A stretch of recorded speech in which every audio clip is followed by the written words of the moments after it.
मित्रांनो नमस्कार. आज मी आलोय रत्नागिरी जिल्ह्यामधील ब्रह्मगिरी या प्रोजेक्टमध्ये. तर मेन गोवा हायवेला लागून असलेला हा प्रोजेक्ट जवळजवळ 100 एकर मधला प्रोजेक्ट आहे. आता इथे आपण बरेचसे व्हिडिओ केले, चांगल्या चांगल्या प्रॉपर्ट्या देखील आपण इथे विकला. फक्त प्रोजेक्टचं वैशिष्ट्य असं तुम्हाला सांगतो. आता हा मागचा बंगला दिसतोय ना, तर साधारणतः 9.5 गुंठ्याचा हा प्लॉट आहे आणि ज्याच्यामध्ये हा 2 बेडरूमचा फुल्ली फर्निश्ड बंगला विकायचा आहे. फक्त प्रोजेक्ट तुम्हाला फिरून दाखवतो. हा बघा काय प्रोजेक्ट आहे हो. मला ते ह्या महिन्यामध्ये तिसऱ्यांदा का चौथ्यांदा या प्रोजेक्टवरती मी राहायला आलो असेल.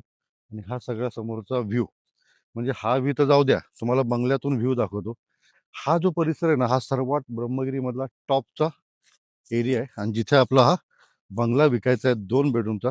आपण बरेच प्रोजेक्ट करतो कोकणामध्ये, तर एवढे मी प्लॉटिंगचे बंगलोचे प्रोजेक्ट केलेले आहेत ना.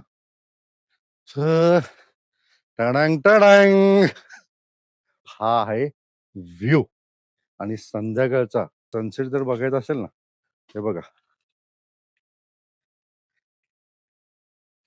या झोपाळ्यावरती बसायचं आणि बरोबर समोरच्या बाजूला ह्या सगळ्या डोंगररांगा दिसतात ना, बरोबर इथे सनसेट होतो.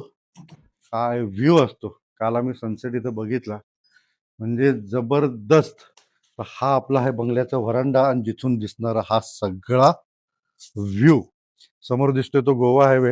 आता नेमकं तुम्हाला ट्रेन दिसत नाही, पण इथे समोर बरोबर एक छोटा बोगदा आहे जिथून ट्रेन जात असते.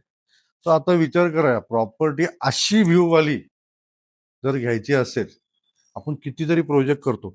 आता मी स्वतः कितीतरी प्रोजेक्ट केलेले आहेत, पण हा जो व्ह्यू मिळतो ना प्रॉपर्टी, व्हॅली व्ह्यू म्हणा किंवा व्ह्यू आहे ना ह्या ब्रह्मगिरीच्या ह्या जागेवरून. आणि आत्ता बघा, जस्ट उन्हाळ्याच्या शेवटचा, म्हणजे जस्ट पाऊस सुरू झालाय. ग्रीनरी बघा ना समोर.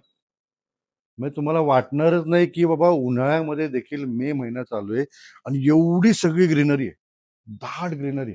आणि पावसाळ्यामध्ये इथलं वर्णन म्हणजे काय सांगू तुम्हाला. म्हणजे मी स्वतः अनुभवलाय पाऊस, इथे काय जबरदस्त पाऊस असतो. एक राऊंड मारून घेऊ पूर्ण वाडीला आणि बंगला आतनं बघून घेऊ. चला, सर्वप्रथम आपण आतनं बंगला बघून घ्यायचा. या.